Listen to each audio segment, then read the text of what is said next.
जय माता दी सभी को। मेरा नाम पवन और अपनी इस वीडियो के अंदर आज हम बात करेंगे किसी चीज़ को रोकने की। तो यहाँ पर हम बात करने वाले हैं कुछ ऐसी चीज़ को रोकने की जो हमारे बस की बात नहीं है। तो चलिए वीडियो को शुरू करते हैं।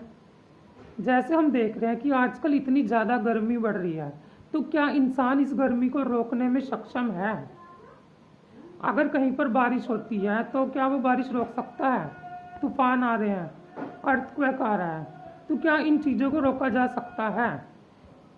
इन सभी सवालों का जवाब होगा नहीं। तो ऐसा क्या है इस दुनिया के अंदर कि हम इन चीज़ों को नहीं रोक सकते, और किसने चीज़ें बनाई हैं? आजकल की दुनिया में सभी इंसान परेशान हैं। हर इंसान करोड़पति बनना चाहता है, कार लेना चाहता है, बंगला लेना चाहता है, पर ऐसा क्या है, ऐसा क्या होगा कि जिससे उसको ये चीज़ें मिल सकती हैं? सपने तो उसके बहुत बड़े बड़े होते हैं, पर उन सपनों को पूरा करने के लिए सूरज की तरह तपना भी तो पड़ता है। क्या आप सूरज को निकलने से रोक सकते हो? नहीं रोक सकते ना। चांद को निकलने से नहीं रोक सकते। किसी भी चीज़ को रोकने में हम सक्षम नहीं हैं, क्योंकि प्राकृतिक चीज़ें हैं। तो इन सब के पीछे पूरी चीज़ों को सेट करने का काम किसका है? ईश्वर का। अगर ईश्वर है नहीं, कुछ लोग कहते हैं कि ईश्वर नहीं है, तो ये चीज़ें किसने बनाई? अगर ईश्वर नहीं है, क्या आप इन सब चीज़ों को रोकने में सक्षम हो? अगर हो तो आप ईश्वर का दर्जा ले सकते हो, अन्यथा नहीं।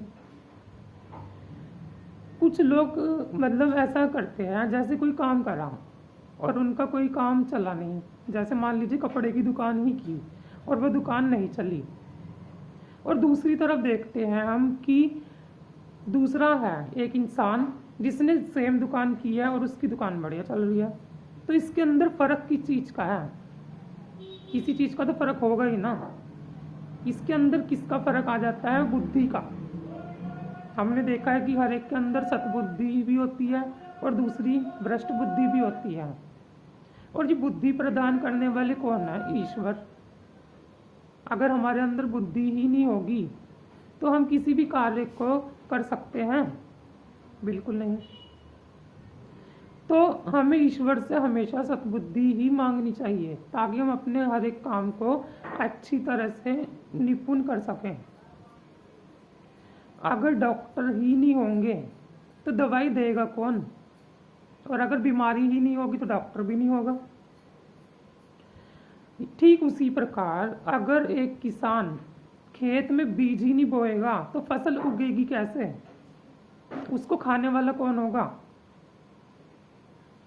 अगर दुख ही नहीं होंगे हम सीखेंगे कैसे? अगर हमें सुख ही सुख मिलता रहेगा, तो इन सब चीज़ों के पीछे कौन है? ईश्वर।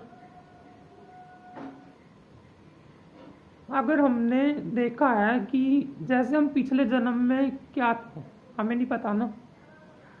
अब पर इस जन्म का हमें पता है कि इस जन्म में हम मनुष्य का जीवन हमने लिया है, तो पिछले जन्म में हमें मोक्ष प्राप्त क्यों नहीं हुआ? क्या बता हम कैसे कर्म करके आए हैं? हम लोग चाहते हैं कि हम एसी में बैठे हैं, दूसरा जना भी एसी में बैठ रहा है। हम देखते हैं कि एक जना कार में घूम रहा है, तो हमारा मन भी करता है कार में घूमने का।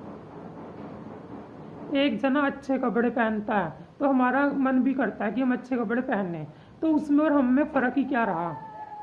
यहाँ पर कर्मों का फ़र्क नहीं हुआ तो और किसका फ़र्क हुआ?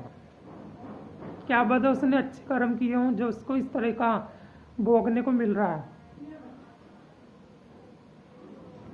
तो जो हमारा मनुष्य का जीवन हुआ है, भगवान हमें कुत्ता भी बना सकता था ना इस जन्म में, बिल्ली भी बना सकता था, सुअर भी बना सकता था, कुछ भी बना सकता था। तो हम अपने इस जीवन को किस तरह से पार लगा सकते हैं? सिर्फ मनुष्य की योनि में ही तो मोक्ष प्राप्त कर सकते हैं, तो हमने पिछले जन्म में मोक्ष प्राप्त क्यों नहीं किया? ये सवाल बैठता है कि हमने पिछले ही जन्म में मोक्ष की प्राप्ति क्यों नहीं की। तो हमें एक चीज़ समझनी चाहिए कि मनुष्य का जीवन मोक्ष प्राप्त करने के लिए हुआ है, ना कि भगवान को वो अपनी परिस्थितियों के लिए दोषी ठहराता है कि आज अगर उसका काम नहीं चल रहा या कोई भी काम नहीं हो रहा तो वो ईश्वर को ही दोषी ठहराता है। तो हमारा ये दोषी ठहराना बिल्कुल गलत है। कुछ हमारे कर्म भी तो होते होंगे जिसकी वजह से हमें ये सब चीज़ें भुगतनी पड़ती हैं।